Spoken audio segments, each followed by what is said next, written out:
श्रीमद्भागवत महापुराण तृतीय स्कंध अध्याय 16 अथ षोडशो अध्यायः जय विजय का वैकुंठ से पतन। ब्रह्मोवाच इति तद्गृह्यतां तेषां मुनीनां योगधर्मिणां प्रतिनन्द्य जगादेदं विकुंठनिलयो विभुः।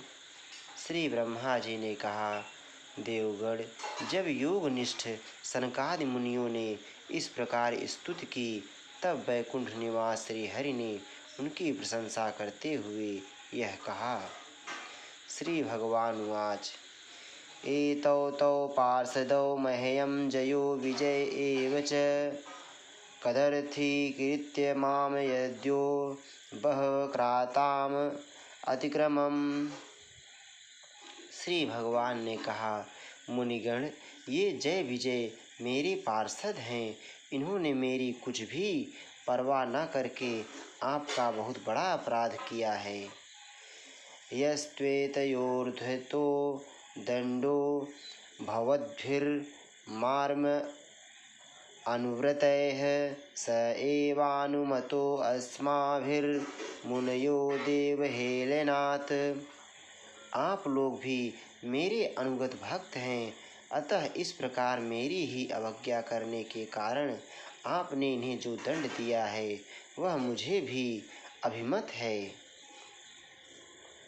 तद्वः प्रसादयाम्यद्य ब्रह्मदैवं परम हि मे तद्वेत्यात्मकृतं मन्ये यस्त्वपुंभिर्सकृताः। ब्राह्मण मेरे परम आराध्य हैं।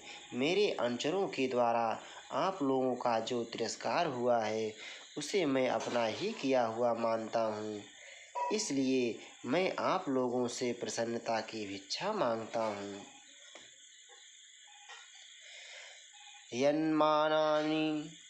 यन्नामानि च गृह्णाति लोको भृत्ते कृतागसी सो असाधु वादस्तत्कीर्तिं हन्ति त्वचमिवामयः।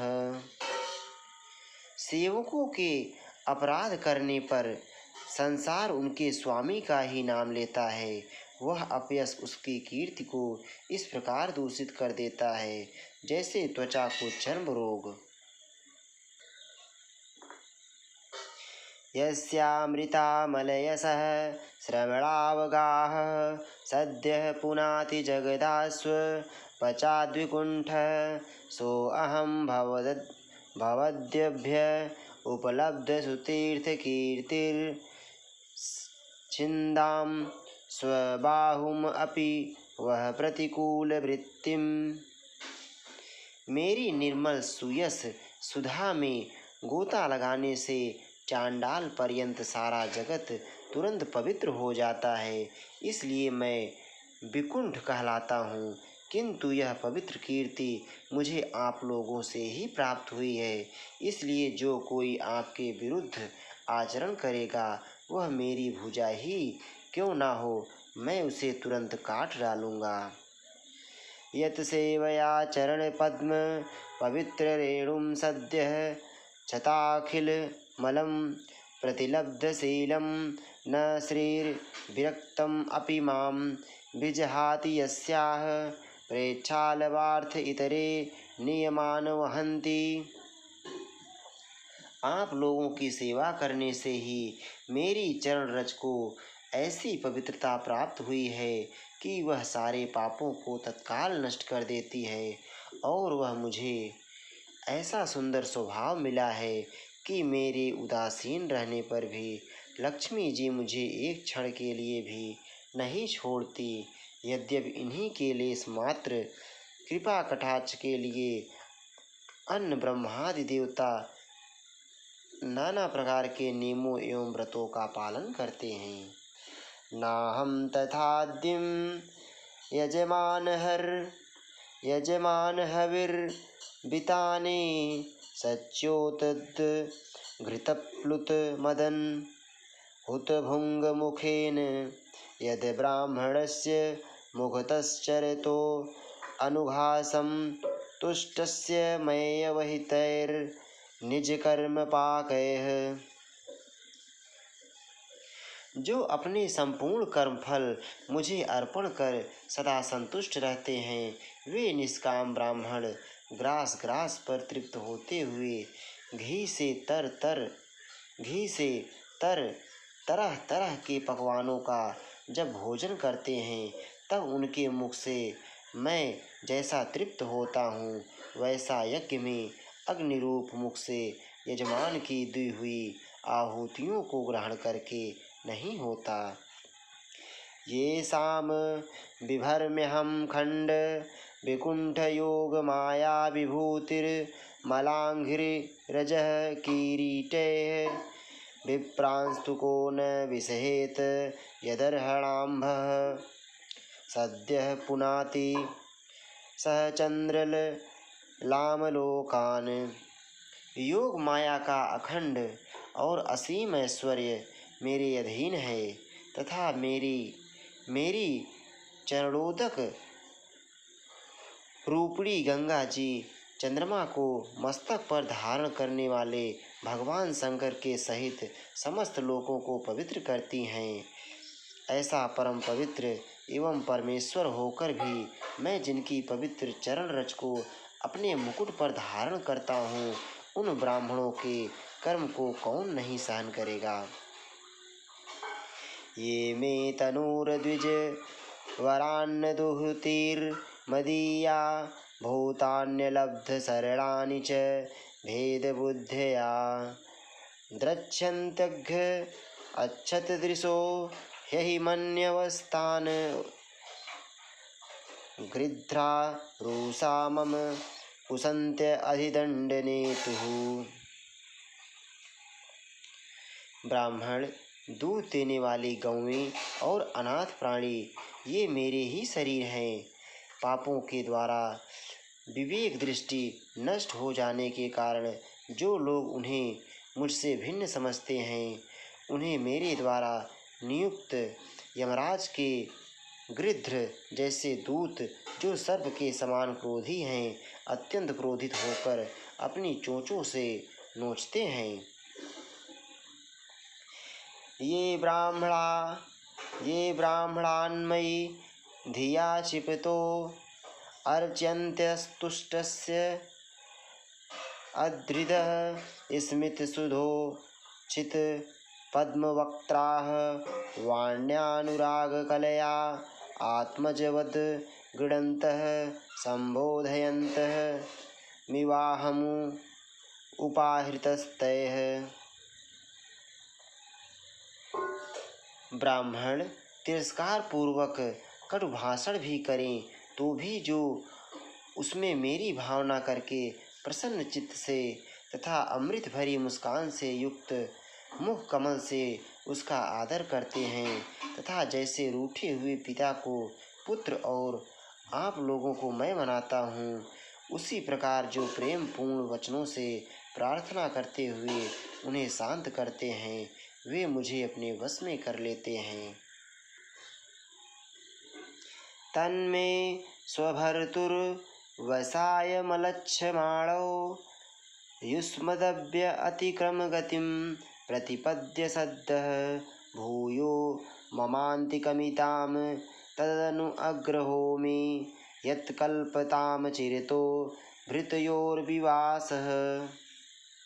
मेरे इन सेवकों ने मेरा अभिप्राय ना समझकर ही आप लोगों का अपमान किया है, इसलिए मेरे अनुरोध से आप केवल इतना कृपा कीजिए कि इनका यह निर्वासन काल शीघ्र ही समाप्त हो जाए। ये अपने अपराध के अनुरूप अधम गति को भोग कर शीघ्र ही मेरे पास लौट आएं। ब्रह्मोवाच अथ तस्यो सतीम देवी मृषिकुल्यां सरस्वतीं नास्वाद्य मन्युदष्टानां तेषामात्मात्य तृप्तयत् सतीं व्यादाय शृण्वन्तो लघ्वीं गुरुवर्थ विगाहयागाध गंभीरां न विदुश्चित्कीर्षितं ते योगमायया आरब्ध पारमेष्ठ्यं महोदयं प्रोचुः प्राञ्जलयो विप्राः प्रहृष्टाः क्षुभिततत्वचः। श्री ब्रह्मा जी कहते हैं देवताओं, सनकादि मुनि क्रोध रूप सर्प से डसे हुए थे, तो भी उनका चित्त अंतःकरण को प्रकाशित करने वाली भगवान की मंत्रमयी सुमधुर वाणी सुनते सुनते तृप्त नहीं हुआ। भगवान की उक्ति बड़ी ही मनोहर और थोड़े अक्षरों वाली थी, किंतु वह इतनी अर्थपूर्ण, सारयुक्त, दुर्विज्ञेय और गंभीर थी कि बहुत ध्यान देकर सुनने और विचार करने पर भी वे यह न जान सके कि भगवान क्या करना चाहते हैं। भगवान की इस अद्भुत उदारता को देखकर वे बहुत आनंदित हुए और उनका अंग अंग पुलकित हो गया। फिर योग माया के प्रभाव से अपने परम ऐश्वर्य का प्रभाव प्रकट करने वाले प्रभु से वे हाथ जोड़कर कहने लगे। ऋषयः ऊचुः न वयं भगवन् विद्ध अस्तव देव चिकीर्षितं कृतो मे अनुग्रहश्चेति यद्यध्यक्षः प्रभाससे। ब्रह्मण्यस्य परं दैवं ब्राह्मणाः किल ते प्रभो विप्राणां देवदेवानां भगवानात्म दैवतं तत्त्वतः सनातनो धर्मो रक्षते तनुभिस्तौ धर्मस्य परमो गुह्यो निर्विकारो भवान्मतः। तरन्ति ह्यञ्जसा मृत्युं निवृत्ता यदनुग्रहात् योगिनः स भवान् किंस्विद् अनुगृह्येत यत्परैः। मुनियों ने कहा, स्वप्रकाश भगवन, आप सर्वेश्वर होकर भी जो यह कह रहे हैं कि यह आपने मुझ पर बड़ा अनुग्रह किया, सो इससे आपका क्या अभिप्राय है, यह हम नहीं जान सके हैं। प्रभु, आप ब्राह्मणों के परम हितकारी हैं, इससे लोक शिक्षा के लिए आप भले ही ऐसा माने कि ब्राह्मण मेरे आराध्य देव हैं। वस्तुतः तो ब्राह्मण तथा देवताओं के भी देवता, ब्रह्मादिक के भी आप ही आत्मा और आराध्य देव हैं। सनातन धर्म आपसे ही उत्पन्न हुआ है। आपके अवतारों द्वारा ही समय समय पर उसकी रक्षा होती है तथा निर्विकार स्वरूप आप ही धर्म के परम गुह्य रहस्य हैं। यह शास्त्रों का मत है। आपकी कृपा से निवृत्त परायण योगी जन सहज में ही मृत्यु रूप संसार सागर से पार हो जाते हैं। फिर भला दूसरा कोई आप पर क्या कृपा कर सकता है। यं वै विभूतिरूपयात्यनु वेल्मन्यैरथार्थिभिः स्वशिरसा धृतपादरेणुः धन्यार्पिताङ्घ्रित तुलसी नवदामधाम्नो लोकं मधुव्रत पतेरिव कामयाना। यस्तां विविक्तचरितैरनुवर्तमानां नात्याद्रियत्य परं भागवत प्रसंगः। स त्वं द्विजानुपथ पुण्यरजः पुनीतः श्रीवत्स लक्ष्म्य किमगा भगभाजन अस्त्वम्। भगवन, दूसरे अर्थार्थी जन जिनकी चरण रज को सर्वदा अपने मस्तक पर धारण करते हैं, वे लक्ष्मी जी निरंतर आपकी सेवा में लगी रहती हैं।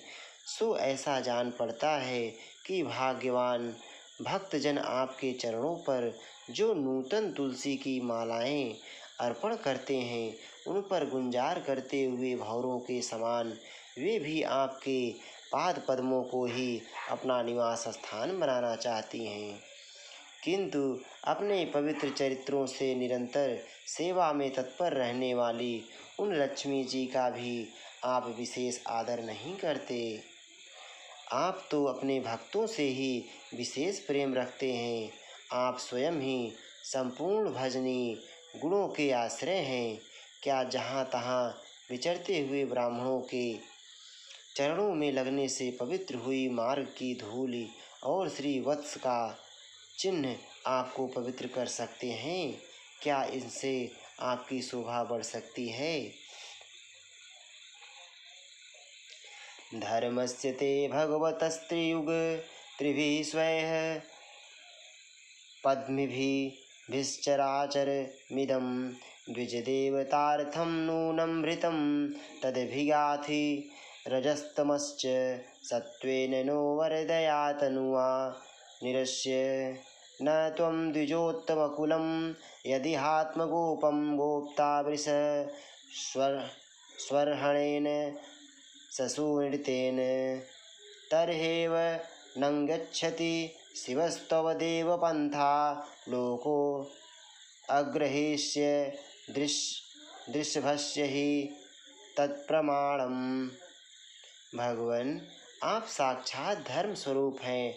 आप सत्य आदि तीनों युगों में प्रत्यक्ष रूप से विद्यमान रहते हैं तथा ब्राह्मण और देवताओं के लिए तप, शौच और दया अपने इन 3 चरणों से इस चराचर जगत की रक्षा करते हैं। अब आप अपने शुद्ध सत्वमयी वरदायिनी मूर्ति से हमारे धर्म विरोधी रजोगुण तमोगुण को दूर कर दीजिए। देव, यह ब्राह्मण कुल आपके द्वारा अवश्य रक्षणीय है।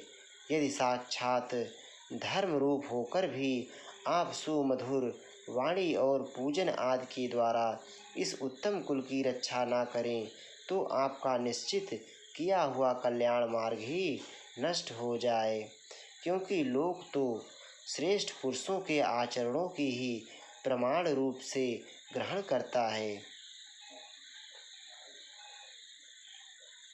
तत्ते अनभीष्टमिव सत्त्वनिधिर्विधित्सोः क्षेमं जनाय निजशक्तिभिरुद्धृतारेः नैतावता अत्र्यधिपतेर्वत् विश्वभर्तुं स्तेजः छत्तं त्वनत्तस्य स ते विनोदः। प्रभो, आप सत्वगुण की खान हैं और सभी जीवों का कल्याण करने के लिए उत्सुक हैं। इसी से आप अपनी शक्ति रूप राजा आदि के द्वारा धर्म के शत्रुओं का संहार करते हैं, क्योंकि वेद मार्ग का उच्छेद आपको अभीष्ट नहीं है। आप त्रिलोकीनाथ और जगत प्रतिपालक होकर भी ब्राह्मणों के प्रति इतने नम्र रहते हैं, इससे आपके तेज की कोई हानि नहीं होती। यह तो आपकी लीला मात्र है। यमवानयोर्दमं धीश भवान् विधत्ते वृत्तिं नु वा तदनुमन्महि निर्व्यलीकम् अस्मासु वाय उचितो ध्रियतां स दण्डो ये अनागसौ वयमयुङ्गच्छामि किल्बिषेण। सर्वेश्वर, इन द्वारपालों को आप जैसा उचित समझे वैसा दंड दें अथवा पुरस्कार रूप में इनकी वृत्ति बढ़ा दें।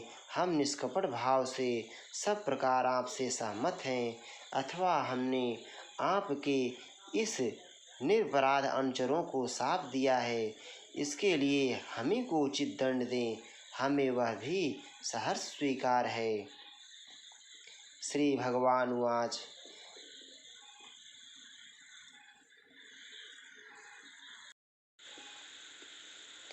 एतौ सुरेतर गतिं प्रतिपद्य सद्यः संरम्भ संभृत समाध्य अनुबद्ध योगौ भूय सकाश मुपयास्यत आसुयो वः शापोमयौ निमिस्तस्त्व दवैत विप्राह। श्री भगवान ने कहा, मुनिगण, आपने इन्हें जो शाप दिया है सच जानिए वह मेरी ही प्रेरणा से हुआ है। अब ये शीघ्र ही दैत्य योनि को प्राप्त होंगे और वहाँ क्रोधावेश से बढ़ी हुई एकाग्रता के कारण सुदृढ़ योग संपन्न होकर फिर जल्दी ही मेरे पास लौट आएंगे। ब्रह्मोवाच अथ ते मुनयो दृष्ट्वा नयनानन्दभाजनं वैकुण्ठतदधिष्ठानं विकुण्ठं च स्वयं प्रभं भगवन्तं परिक्रम्य प्रणिपत्या अनुमान्य च प्रतिजग्मुः प्रमुदिताः संसन्तो वैष्णवीं श्रियम्। श्री भगवान कहते हैं, तदनंतर उन मुनीश्वरों ने नयनाभिराम भगवान विष्णु और उनके स्वयं प्रकाश वैकुंठ धाम के दर्शन करके प्रभु की परिक्रमा की और उन्हें प्रणाम कर तथा उनकी आज्ञा पा भगवान के ऐश्वर्य का वर्णन करते हुए प्रमुदित हो वहाँ से लौट गए। भगवानु अनुगावाह यातं मा भैष्टमस्तु सं ब्रह्म तेजः समर्थो अपि हन्तुं नेच्छे मतं तु मे। फिर भगवान ने अपने अनुचरों से कहा, जाओ, मन में किसी प्रकार का भय मत करो, तुम्हारा कल्याण होगा। मैं सब कुछ करने में समर्थ होकर भी ब्रह्म तेज को मिटाना नहीं चाहता, क्योंकि ऐसा ही मुझे अभिमत भी है। एतत्पुरैव निर्दिष्टं रमया क्रुद्धया यदा पुरापवारिता द्वारि विषयन्ती मय्युपारते। एक बार जब मैं योग निद्रा में स्थित हो गया था, तब तुमने द्वार में प्रवेश करती हुई लक्ष्मी जी को रोका था। उस समय उन्होंने क्रुद्ध होकर पहले ही तुम्हें यह शाप दे दिया था। मयि संरम्भ योगेन निस्तेर्य ब्रह्महेलनं प्रत्येष्यतं निकासं मे कालेनाल्पीयसा पुनः। अब दैत्य योनि में मेरे प्रति क्रोधाकार वृत्ति रहने से तुम्हें जो एकाग्रता होगी, उससे तुम इस विप्र तिरस्कार जनित पाप से मुक्त हो जाओगे और फिर थोड़े ही समय में मेरे पास लौट आओगे। द्वास्थावादिस्य भगवान विमान श्रेणीभूषणं स्वार्तिशयालक्ष्म्याः दुष्टं स्वं धिष्यण्यमाविशत्। द्वारपालों को इस प्रकार आज्ञा दे, भगवान ने विमानों की श्रेणियों से सुसज्जित अपने सर्वाधिक श्री संपन्न धाम में प्रवेश किया। तौ तु गीर्वाण ऋषभौ दुस्तराद्धरिलोकतः हतश्रियो ब्रह्मशापादभूतां विगतस्मयो। वे देव श्रेष्ठ जय विजय जो ब्रह्म शाप के कारण उस अलंघनीय भगवत धाम में ही श्रीहीन हो गए तथा उनका सारा गर्व गलित हो गया। तदा विकुण्ठधिषणात् योर्निपतमानयोः हाहाकारो महानासी द्विमाना अग्रयेषु पुत्रकाः। तावेव ह्यधुना प्राप्तौ पार्षदप्रवरौ हरेः द्वितेर्जठरनिर्विष्टं काश्यपं तेज उल्बणम्। तयोरसुरयोरद्य तेजसा यमयोर्हि वः आक्षिप्तं तेज एतर्हि भगवांस्तद्विधिसति। विश्वस्य यः स्थितिलयोद्भव हेतुराद्यो योगेश्वरयपि दुरत्ययोगमायः क्षेमं विधास्यति स नो भगवांस्त्र्यधीश अस्तत्रास्मदीयविमृशेन कियानिहार्थः। पुत्रों, फिर जब वे वैकुंठ लोक से गिरने लगे, तब वहाँ श्रेष्ठ विमानों पर बैठे हुए वैकुंठ वासियों में महान हाहाकार मच गया। इस समय दिति के गर्भ में स्थित जो कश्यप जी का उग्र तेज है, उसमें भगवान के उन पार्षद प्रवरों ने ही प्रवेश किया है। उन दोनों असुरों के तेज से ही तुम सबका तेज फीका पड़ रहा है। इस समय भगवान ऐसा ही करना चाहते हैं जो आदि पुरुष संसार की उत्पत्ति, स्थिति और लय के कारण हैं, जिनकी योग माया को बड़े बड़े योगी जन भी बड़ी कठिनता से पार कर पाते हैं। वे सत्व आदि तीनों गुणों के नियंता श्री हरि ही हमारा कल्याण करेंगे। अब इस विषय में हमारे विशेष विचार करने से क्या लाभ हो सकता है। इति श्रीमद्भागवते महापुराणे पारमहंस्यां संहितायां तृतीयस्कन्धे षोडशोऽध्यायः। श्री राधा वल्लभ लाल की जय।